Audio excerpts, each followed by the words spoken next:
A text says, "You're on my mind." A bouquet from 1-800-Flowers says, "You're my everything."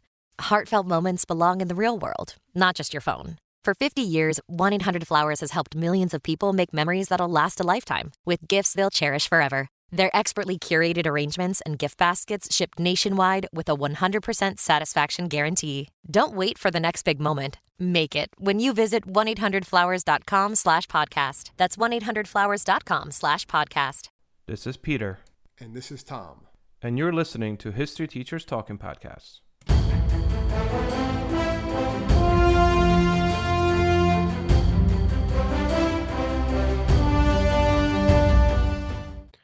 All right, this is Peter Zablocki and Thomas Reska, and welcome back to our podcast. This is an interesting one, Tom, I think, right? Yeah, this is one that you were very excited to do. Came out of nowhere. I think you were feeling, I don't know, it was my wedding anniversary, but I guess you're the one that's feeling romantic. I mean, your wedding anniversary was yesterday, wasn't it? Or 2 days ago? When was your wedding anniversary? Veterans Day. Oh, yes, look it at was that. Friday the 11th. So naturally, you told your wife we can't celebrate our anniversary because it's Veterans Day. We need to celebrate that instead. That's exactly what we did, yeah, and that would have gone over very well with the missus.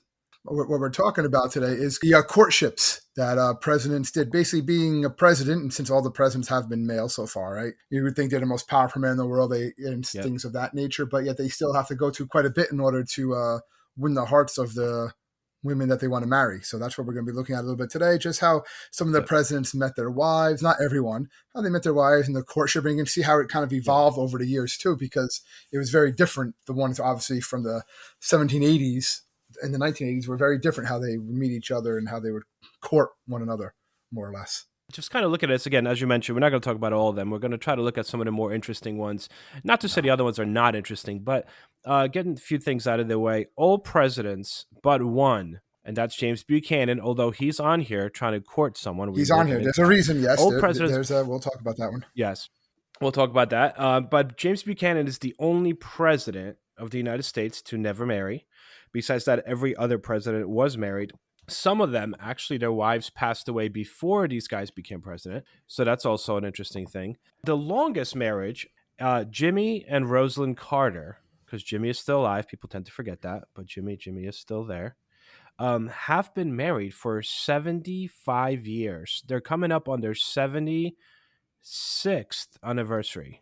That's insane. I mean, actually, they just had their 76th anniversary, Crazy. July 7th, 2022.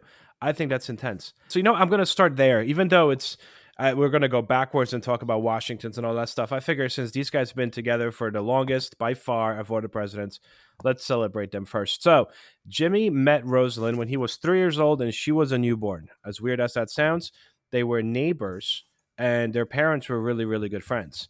So Jimmy, Jimmy's a little older in high school. He doesn't really pay attention so much to Rosalind.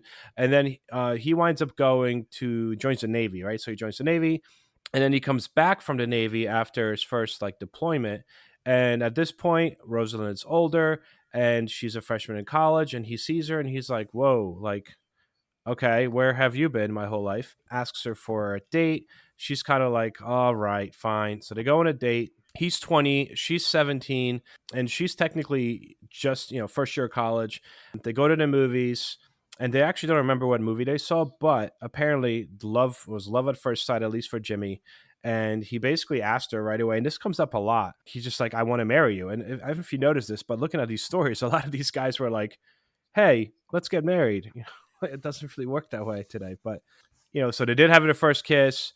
And then he kept on asking her to marry him, and she kept on saying, nope, I want to finish my studies. I want to finish college first. And eventually he kind of pestered her until finally, it was about a year after their date, she was like, okay, fine, let's just do this. So they finally got engaged. So the love story broke her will down. That's not good. But 76 years. Wow. How old is Jimmy Carter? He should be He's okay. a peanut farmer. Peanut farmer it is. Jimmy Carter, that's a cool, fun love story. Again, there's no premise. There's no rhyme or reason to the order of this. We're just talking about some courtships, presidential courtships, because I always kind of thought this was interesting. I mean, why not? We all, meet people that we love, so why not? Fair enough. Well, I guess might as well start at the beginning, right? Or it's our subject of our first podcast. So we'll do the first one here, right? So let's look at George Washington a little bit. So Washington obviously we all know Martha Washington, but when he met her, she was actually a widow and very wealthy. She had a lot of other suitors because of her wealth. Washington was a colonel in the Virginia militia. He didn't really have much money, but he was a pretty high social ranking. And that's really how they met each other. We're meeting on these social scenes. They would have these parties, like a wealthy family would throw this party. They would invite people and they would come and like, that's how they really meet each other. That's really the only way they did it back then. You didn't have all the websites, I guess now. You didn't just go to people and meet someone at like TGI Fridays and stuff like that, which was the first singles bar, believe it or not. Well, but yeah. Wait, so TGI Fridays was what do you mean the first singles bar? Yes, it was the first singles bar. Yes, it was. That could be a future podcast. We can look into it. Get out of here. Go ahead, look it up. Yes, it was. I mean, I believe you. I believe you. I got to look into this. That is correct. But anyway, so George and Martha, they have this courtship, and they were married pretty quick. So they meet in 1758, and they marry in January 1759. And at the time, it was kind of viewed as like, oh, this is just a marriage of convenience. They're these two like wealthy or well-to-do socialites. Their families are pretty well known. You know, he's going up the military ranks and stuff like that. So people didn't really think much of it. And it actually took place on Martha's plantation. It was in a place that was called the White House because there was a big White House on the plantation. It was kind of like, oh, okay, foreshadowing what was going to happen a couple years later, right? And they were happily married for over 41 years. They never had children, like we talked about, but it was a marriage where everyone said, Martha was his rock, especially during those times through the war, Revolutionary War and things of that nature. But yeah, it was basically just met on like a social scene. We're married a year later, and that was history. You say she was wealthy. She was the wealthiest widow, the wealthiest woman in all of Virginia at the time that they got married. That's how rich she was. His wealth all came from her. Yeah, and the wealth, his slaves came from her, and the wealth came from her primarily because of her first husband. So she was born into like a fairly well-to-do family, but her first husband was like really, really wealthy. And he passed away, leaving her with 2 surviving children. And George Washington could never really have kids, even though he claimed that it was her fault. Even at some point, he would refer to the fact that, like, if I had another woman, I would probably have kids. So George Washington basically adopted her children, and that, so there's no real heirs to George Washington. But she was very rich. I mean, he basically married her. I don't want to say for her money. That would be kind of cruel to say, huh? Well, it was social status. It was it was a marriage of, maybe it started out as a marriage of convenience, but then it definitely didn't stay that way. Let's put it that way.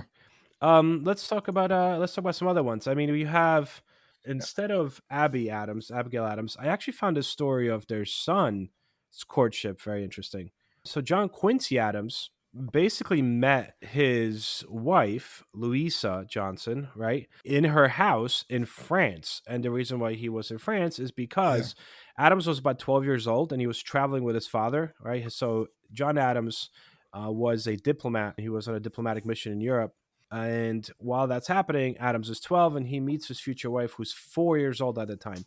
And this is in 1779. They meet again in 1795, so about 16 years later. At that point, 1795, John is now a minister to Netherlands, and he starts courting his wife and telling her how, like, I think you'd be great, we should get married. But at the same time, this is kind of messed up. He tells her that she needs to improve herself and her looks and her manners if she is to live up to his family's standards. And because at the time, his father was the vice president of the United States, and eventually he would become president. So it's interesting, this guy's telling her, I love you and all, but you need to get a little better. But you're not good enough for my family. Yeah, exactly, right? And she still winds up marrying him. Keep in mind, John Quincy Adams spoke 5 languages. This guy was very much like an aristocratic, but also very, I wouldn't say pretentious, but very, very well-educated, upper-class kind of dude. So he marries her, or rather she marries him after all that. They come back to the United States, and John Adams is actually not happy about this. John and Abigail Adams see her as a foreigner. It's like, this girl's not American. We don't want her. She was actually born in London, which makes it even more interesting. She grew up in France, but was born in London. And this is close enough to American Revolution. So this was quite scandalous. And is she still the only foreign-born first lady? I believe so, yeah. What about Melania Trump? Might have been. Yeah, Melania might have been. Right? So I guess until Melania? I got to look that up. Yeah, but until Melania, she was the firstborn. Well, I wanted to talk about, I guess, one that you kind of mentioned a little bit before, and that was the one president that was kind of a bachelor, right? And that was James Buchanan. So I guess we'll go a little bit of his story, then we'll move on to some others. But his story is it's actually kind of sad when you really look at it. So it was, he Very was sad, 28 and yeah. he was actually engaged to a young woman, 23 years old, by the name of Ann Coleman. And she was the daughter of a iron magistrate, right, in Lancaster, Pennsylvania. He was wealthy, so he was going to marry into money. They were engaged, but because he was busy with his law office, he didn't really spend much time with her during the first few months of the engagement. And then back in that day, then the rumors start to fly. And again, I guess when these rumors start to fly like that, particularly in these like social circles, it gets like vicious. And these rumors were that he was seeing other women and he was only marrying her for the money. And most historians today say those rumors were untrue, that, he was really just like working really hard because he wanted to have be established himself to a certain degree before he ever married her. But apparently Anne took these to heart and then wrote in November, from all these weeks, and said the engagement was off. A few weeks later, on December 9th, she actually died of an overdose of laundrium, which they believe was a possible suicide, and Buchanan was just devastated by this. What made it worse was that her family refused to let him attend the funeral or see her body. So he just kind of disappeared from public life for a while. He eventually returns to his work, right? He later on vowed that he would never marry, and he didn't, and he remains the only bachelor president in American history. So he's one of those little Jeopardy questions. And Ann Coleman was the reason why. He was like 28 at the time, and he was like, that's it, I'm done. There's also a lot of rumors about him potentially being gay. I mean, there is, if you Google James Buchanan, just type in James Buchanan gay, the historians have been trying to analyze and overanalyze this for centuries now. This idea, like, was this man really gay? And perhaps, like, why did she actually commit suicide? What was really going on there? Another one that's really interesting is James Madison and Dolly Payne. They were married in 1794. And Dolly Payne has kind of a sad story. She was 25 years old at the time when she met James Madison. And Dolly had just lost her husband, her son, and her mother-in-law, all to yellow fever. So she is basically a newly widowed woman. But Dolly's very much a socialite. She's super, they said she was very pretty, full of life at 25 years old, very social, and just always smiling. And everyone kind of knew Dolly. She was like the fun person at the party. James Madison actually meets her while they're in Philadelphia. He doesn't meet her at first. He sees her and he's like, wow, like this girl is just so nice. He was older. He was older and also much shorter. Yeah, she was taller than him and she was 25, so he was almost double her age, which a lot of these are actually when you start looking into it. Yes. He winds up asking his friend Aaron Burr to introduce them together. Like Aaron Burr as in like Aaron Burr sets him up. and Mr. Burr. Mr. Burr, before he becomes public enemy number one and tries to take over half of the United States. Shoots other founding fathers. Yeah. That's right. Yeah. So Aaron Burr sets them up and they fall madly deeply in love and they move into the White House. But he was always very antisocial and the complete opposite of her. So James Madison did not like parties. He didn't like to really be amongst people. He preferred to be by himself. And she was the complete opposite, always hosting parties in the White House. Actually, she introduced ice cream to the White House, and her favorite flavor of ice cream was oysters. Yeah, I just wanted to mention too, I saw that a couple times with that one, that Martha Washington actually endorsed their marriage or them getting together. She thought it was like a perfect pairing, that the two of them were like filling each other's gaps. So it's kind of like, again, those social circles and stuff like that, like how that stuff happens. It's kind of a little interesting and stuff. Isn't it crazy how these people knew each other? You know what I mean? Like, oh yeah, Martha Washington. She likes this. The one I wanted to talk about was, I thought was kind of a little bit different. Calvin Coolidge, right? Cool Cal, how he met his wife. That was weird. Kind of interesting story. It's kind of interesting story. Yeah. So her name was Grace Ann Goodhue, and she was watering flowers outside of the Clark School for the Deaf, right, in Massachusetts, which is where she taught. And you're going to notice a lot of these first ladies, soon to be first ladies, were teachers to begin with. She's watering the flowers. She happens to look up at one point, and she sees this man through the window of the boarding house across the street. He's shaving his face, so he's covered with lather. He's dressed in long johns. He's also wearing a hat, and she sees this, and she starts bursting out laughing. And then the man turned and looked at her. He started laughing too, and they meet, and that person was actually Calvin Coolidge. And it was the first time the two of them met. They actually married 2 years later. And it was kind of similar to Madison and Dolly, when they were like, she was much more of the socialite, much more outspoken, and he was much more calm. He was very quiet. That's how they met each other, was basically she saw him through a window shaving, wearing his long johns and a hat. Yeah, but he's like watching her across the field, basically through the window while he's shaving, and then he's wearing a hat. There's just a lot of weird stuff in that. What they did back then, you know. Wear hats while they shave. Yes, I'm gonna try it next time. See what happens. The one I was going to talk about kind of brings back, so I guess we're jumping a little bit. But Andrew Jackson and his wife Rachel, it's just actually also another sad story at the time. Very sad. Rachel never actually lived to see Andrew Jackson become president. Rachel was initially married to somebody else, right? She was married, unhappily married to a man that basically beat her and really mistreated her. Yeah. And Jackson saw this.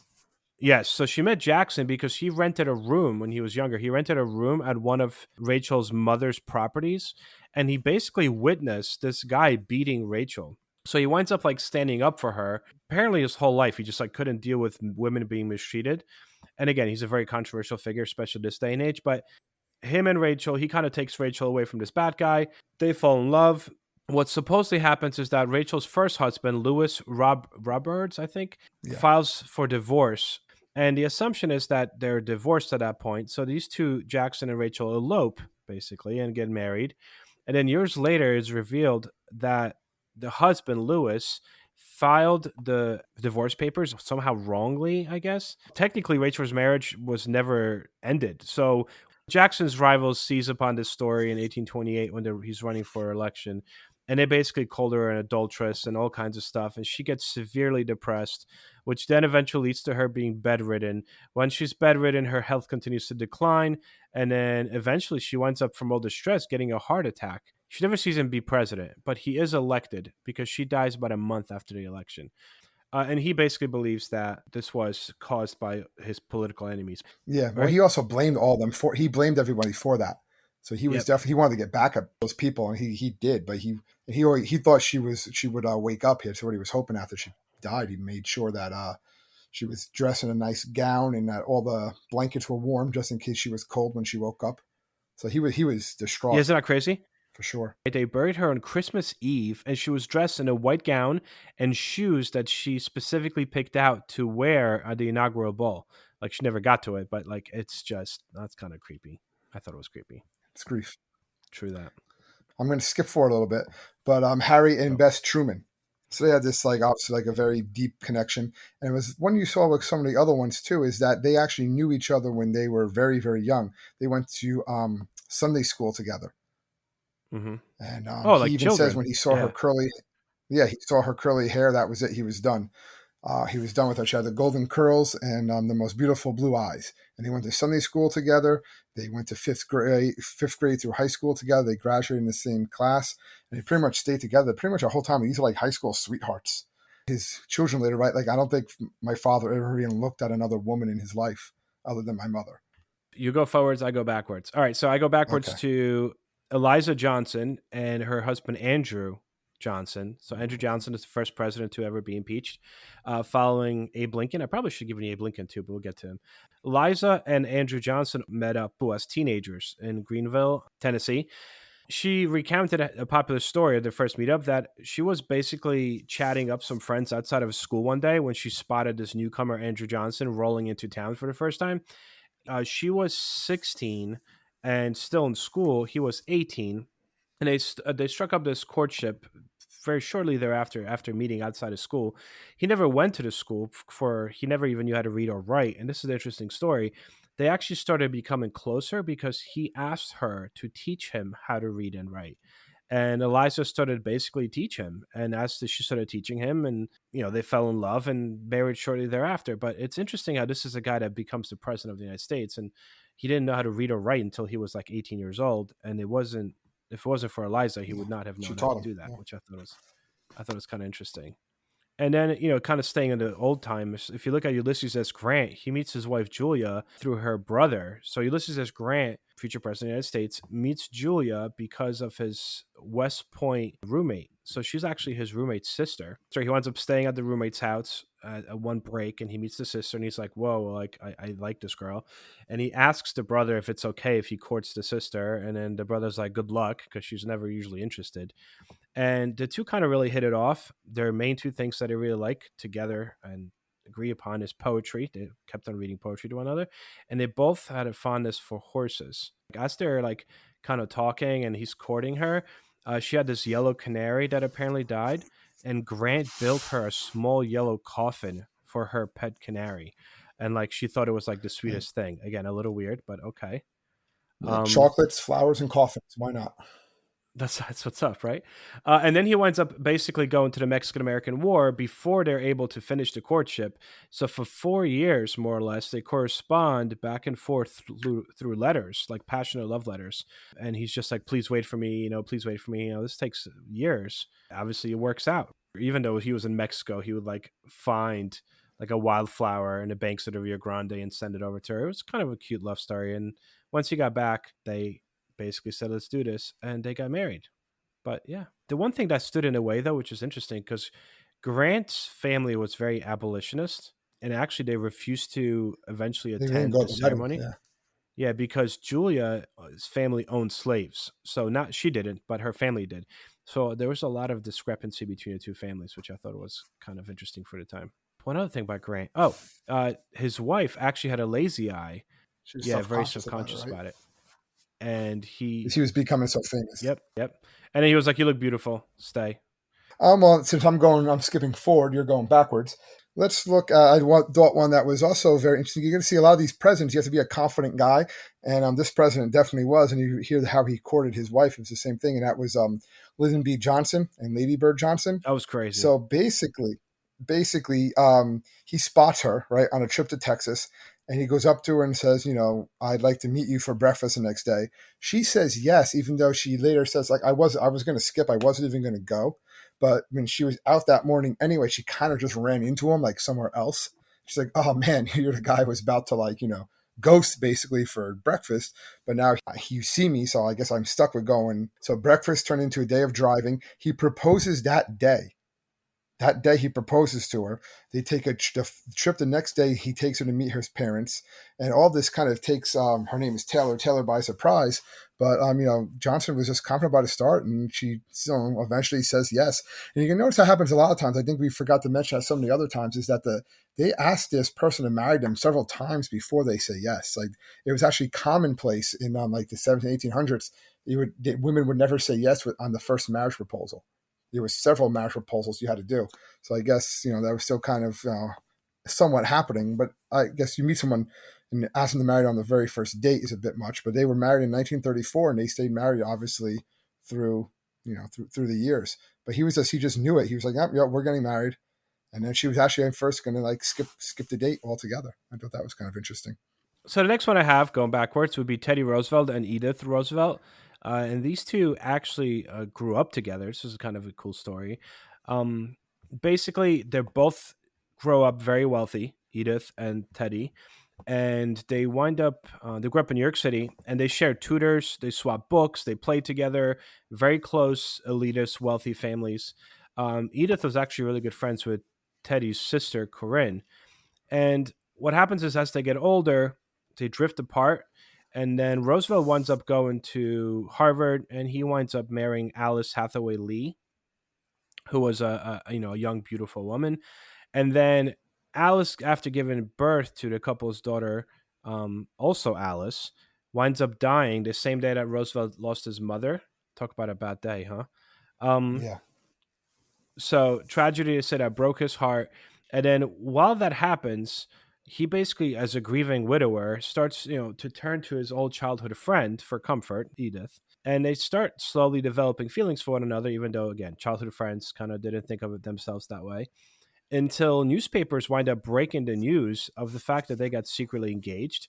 And only then did Roosevelt go back and kind of like let his family in on the secret. It's like, yeah, we're engaged. All right, well, let's go into the more modern era. All right, one that there was actually a courtship. There was actually a movie about called Southside and Me, or Southside and Me, You and Southside, made by Spike Lee. And it was basically Michelle and Barack Obama. So how the story goes is they met at Sidney Austin LLP, which is a law firm where they both worked. They were both Harvard graduates. And basically Michelle was assigned to be Barack's mentor. And he went by the short name Barry at the time. And he constantly asked her out, and she kept on saying no. that she's just thought he was like this, like, smooth talking, like ladies man and stuff like that. And she thought this was going to be like too tacky, so I'm not going out with him. And he eventually, kept on persisting. And she eventually just says, yes, fine, just to get it done. He actually offered to quit his job at the law firm if she would agree to go on a date with him. So they go out, and he picks her up, and he's wearing, like, she says, she was very unimpressed because he came dressed in like a sports jacket and had like a cigarette hanging out of his mouth. She's like, all right, fine, let's just go on this date, see what happens. So they go on date to lunch at the Art Institute of Chicago. They go see a Spike Lee movie, Do the Right Thing. And then they go get ice cream at Baskin Robbins. And he says, I treated her to the finest ice cream Baskin Robbins had to offer. And they said right there is they sat there eating ice cream on the curb. And it's actually where they also had their first kiss. And he says, should we eat ice cream so it tasted like chocolate? And that first kiss is actually, there's a plaque there now, I believe. So it's like the spot where they had their first kiss outside of Baskin Robbins. And they dated all the time. She actually brought up the idea of marriage, and he said no at first. And then about a year and a half later, they were she brought up again at dinner, and he said no. But later, he already had it planned out. Later that day, at dinner, when the dessert came out, there was like a box, whatever, on it. When they opened it up, there was the ring, and they got married in 1992. So, and that's basically the rest is history there. Let's do Ronald and Nancy Reagan, and then you could do Trump. You have Trump, right? Do you find anything for Trump? Trump's one is short, but it's Trumpy. it's Trumpy. Okay, so let's do Ronald and Nancy first. This one's kind of interesting as well. I mean, they're all in their own way are interesting, but basically the reason that Ronald Reagan, who is an actor, meets his wife Nancy, who is also an actor, is because of the infamous communist Red Scare in Hollywood. And basically, he is president of the Screen Actors Guild at the time, who's kind of assigned to resolve the issue of known communists within the Hollywood, upper echelons. And his future wife Nancy, who at the time was known as Nancy Davis, basically found her name listed on the blacklist, as communist blacklist. And she kind of freaked out. She's like, wait, I'm not a communist. What is this about? So she winds up schedule a meeting with the president of the Actors Guild. And this happens to be Ronald Reagan. And basically, she's like, I'm not a communist. I don't know why my name's on this list. And they wound up hanging out till like 3 a.m. talking. Well, it matched someone else's name that was on the list. I saw there was some discrepancy, right? That this was untrue. Yep. Yeah, because that happened in 1953, and they were married by 52. So how could this really happen? But it was a story that they always went with. So they always went with that story. And even though I was going to get to that, the idea was that supposedly they met and fell in love because she cleared her name because it was a case of a mistaken identity. But then, as you mentioned, it's supposedly she was not put on this list until they were like already together. So apparently the real story, which is less interesting, is the sheer fact that they were simply just set up to go on a date. Like that's all that it really was. She basically wanted to meet him, and he wanted to meet her, and a friend invited the two of them to some dinner party, and that's how it worked out. But they never said that. Apparently, historians think that might have been what happened, but according to their story, he cleared her name from being a communist. And it kind of fits better with his motif of being this like communist, fighter, I guess. You want to finish up with Trump? Biden has an interesting story too, but the Trump one is pretty short. All right, so let's finish. Yeah, finish both of them. Former President Donald Trump.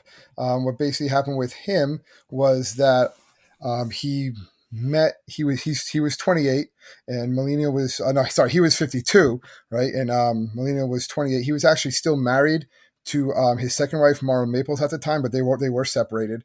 And it was actually at a New York Fashion Week party in 1998 where he was actually there on a date with an individual. But when he saw Melania, he said he went crazy for her. So when his date went to the bathroom, he went and approached Melania and asked for her number. And she gave it to him. And that's basically how they met. And they started dating shortly thereafter. So he was basically just on a date and with someone else. And then it was like, he said she was not very interesting. And Melania was much more interesting. So that's why he went after her. And the rest was basically history. They started dating for a while. And then in 2005 is when they got married. You want to finish us up with Biden? So we had Trump. So now we're going to do the most recent president at the time of this podcast, right? Joe Biden, and this is another one that it starts off a bit sad. They have been married for 43 years.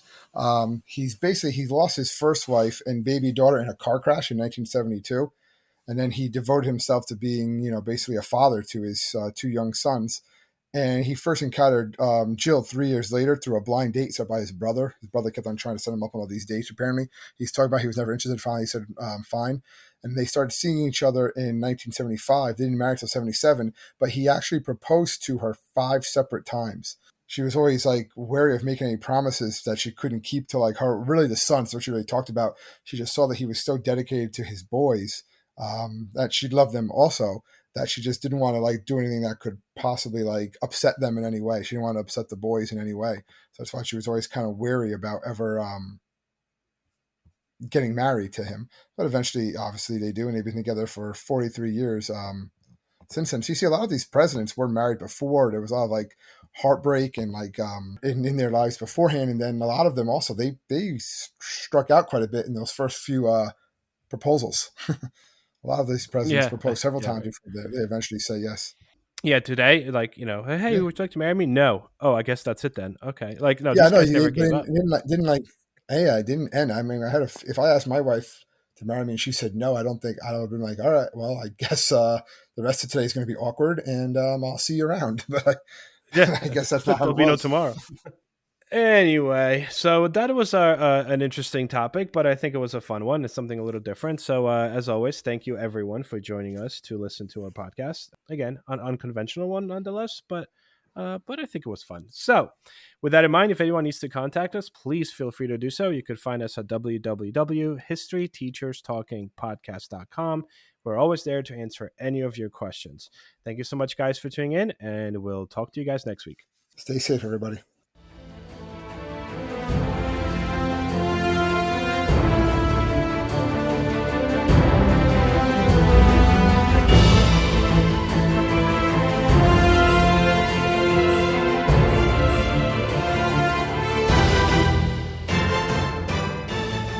I hope everyone enjoyed our podcast, and if you would like to email us, you can do so at historyteacherspodcast@gmail.com. Are you noticing your car insurance rate creep up even without tickets or claims? You're not alone. That's why there's Jerry, your proactive insurance assistant. Jerry handles the legwork by comparing quotes side by side from over 50 top insurers so you can confidently hit buy. No spam calls, no hidden fees. Jerry even tracks rates and alerts you when it's best to shop. Drivers who save with Jerry could save over $1,300 a year. Don't settle for higher rates. Download the Jerry app or visit jerry.ai/Libsyn today. That's jerry.ai/LIBSYN.